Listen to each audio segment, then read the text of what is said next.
Sa video na ating mapapanood, pinag-uusapan dito ni Congressman Rodante Marcolita yung pangyayari, yung pag-resign si President Sara Duterte.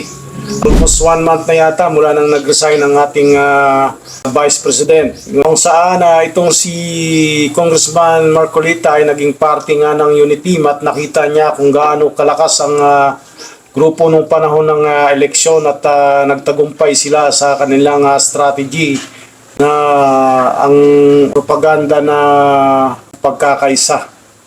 Nakita niya yung tandem nung dalawa na napaka-epektibo talaga. Na ayon nga kay Congressman Rodante, nakakapanghinayang.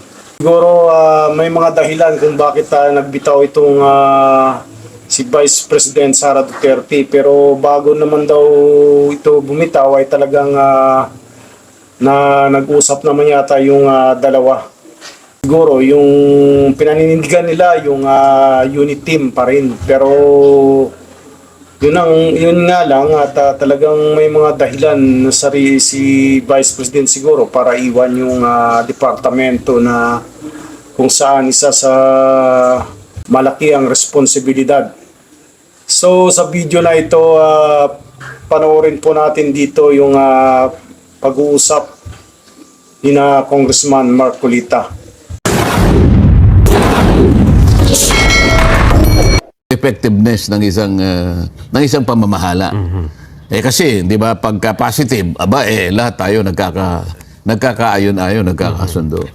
Talagang may pinagmulan na ano ito. Ba't pa ako pupunta ron, di ba? Oo nga. Sa akin palagay, talagang formal niyang kinikilala na yung pagsasanib ng dalawang puwersa na yun ang naging bahagi at naging factor sa pagitan ng isang plataforma ng pagkakaisa at saka unit team. Yes. Kasama ako dun Oh, yun nga. Kaya alam ko yun Tingnan mo, hindi naman departamentong maliit ito Nagkataong Department of Education ito Hindi ko minamaliit yung ibang departamento, pero nagkataong ito, hindi lamang sa laki, kung hindi yung magnitude ng kanyang responsibilidad. Ayun nga ho. Ang ating mag-aaral ang pinag-uusapan Ang ating kabataan na sila ang ating kinabukasan. Ikaw ang maghuhulma sa mga ito. Napakalaking napakalaking responsibilidad ito, kung di man yung pinakamalaking responsibilidad. Ikaw bilang Pangulo ng Pilipinas, kasama mo sa isang team, yun lang nangyari ito Yes. Sa maraming pagkakataon, presidente, hindi sila magkapartido ng vice president. Nangyari ito, sunod-sunod. At huwag din kayo maiinggit sa technology ng South Korea na nabasa ko 3 days ago, sabi ko. Kung nabasa mo yung technology ng South Korea, nakaka-invento na sila ngayon ng isang isang butil, lalagyan nila ng beep cell. General Browner, ito yung ating Chief of Staff. Ang sabi niya raw, hindi, kaya naman umuuna yung ating Coast Guard. Yung nga, pero ang nag-dispatch, Navy. parang gray ship ng Navy. Kasi sabi niya, yung pangyayaring nagaganap doon, kaya nangimasok tayo, piracy. Teka muna, baka tayo pagtawan na noon, Nelson. Kung tatanungin mo, ako isa siguro sa nalungkot.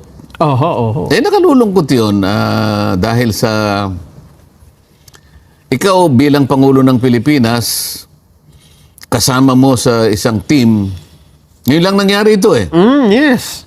Sa maraming pagkakataon, presidente, hindi sila magkapartido ng vice president. Nangyari ito, sunod-sunod. Yes. Panahon ni Pangulong Joseph Estrada, hindi niya yata kaalyado yung vice president. GMA, ang BP mo niya. Pagkatapos ng GMA na, Si Kabayan.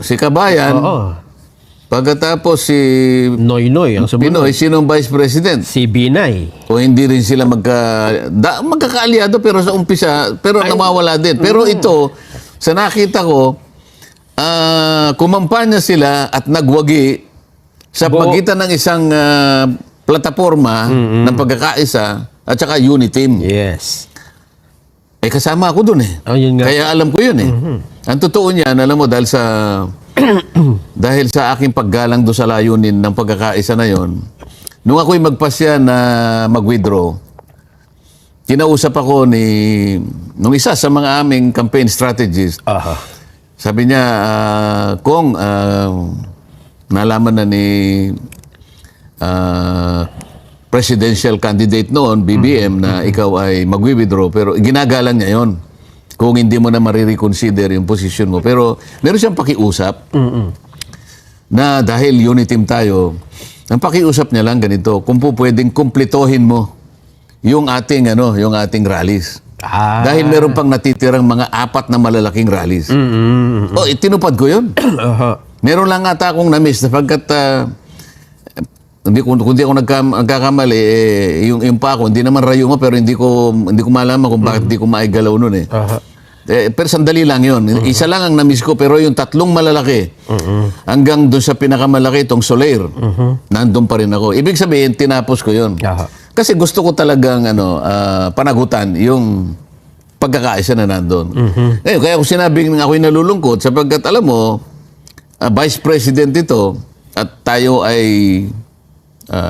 nangampanya at tuluyang nagwagi, sapagkat palagay ko, tiningala ng tao yun.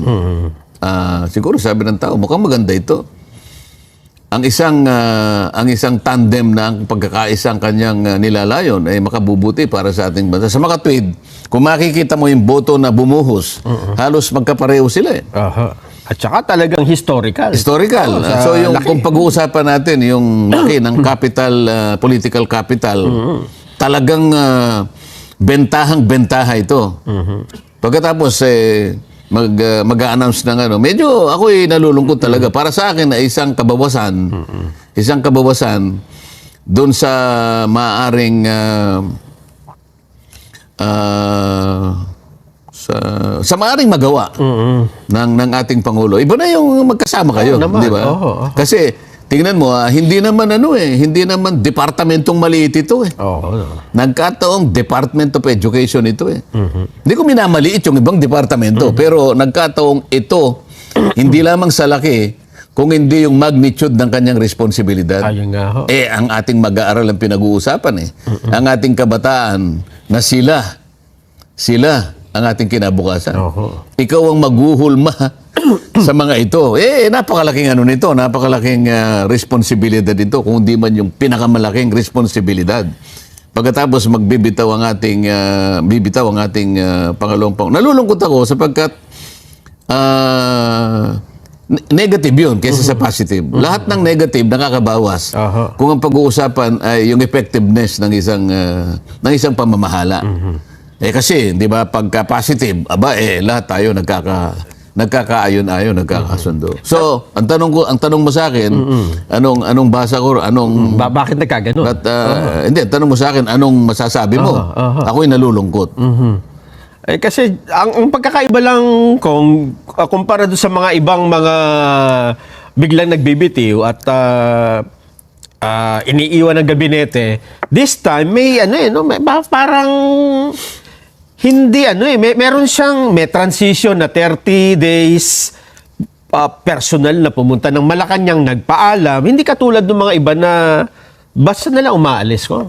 Kasi nga sa akin palagay, alam niya yung alam niya yung pananagutan ng pagkakaisa eh. Sa tingin ko ayaw niya sana yun eh. Para kasi kung talagang halimbawa talagang may pinagmulan na ba't pa ako pupunta ron, di ba? Oo nga.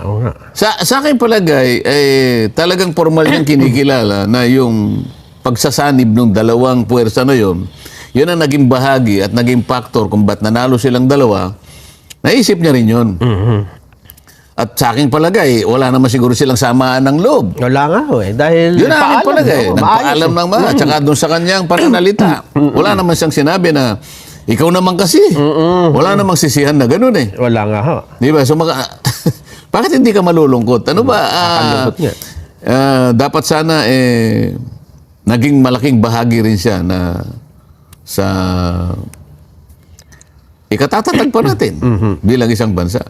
Well, naitanong ho namin yan kahapon. Kanino? Sa ating mga kababayan, sa aming Vox Populi, kung tama nga ba yung ginawa ni BP Sara na pagbibitiw, Sabi naman ng mga sumagot, Tinanong ninyo? sa Vox paano ang pagtatanong Vox nyo? Populi, kung tama ba ang ginawang pagbibitiw ni VP Sara Inday sa gabinete. Ang sabi naman ng mga sumagot, siguro tama na.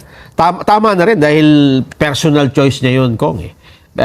Wala namang makakapagpigil din sa kanya kung ayaw na niyang pangunahan yung Department of Education. Hindi, kung napansin mo ba, kasi sa isang taong magbibitiw, at least sasabihin mo yung dahilan kung bakit ka nagbitiw. Oo, yun nga po. Ikaw, halimbawa, nagbitiw ka sa ating palatuntunan.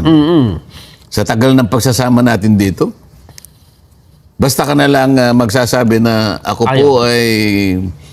po ay, sa akin pong kaligayahan, sa masasayang pangyayari po na nagaganap sa aming samahan dito sa SGM, napag-isip-isip ko pong ako'y kailangang umalis na. Aha. Hindi ka pa magpapaliwanag kung bakit ka alis sa napakasayang pagkasaalis ka?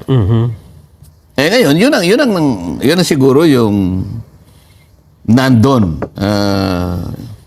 sa kalagayan na yon, sa pagbibitiw na yon, ang parang agam-agam.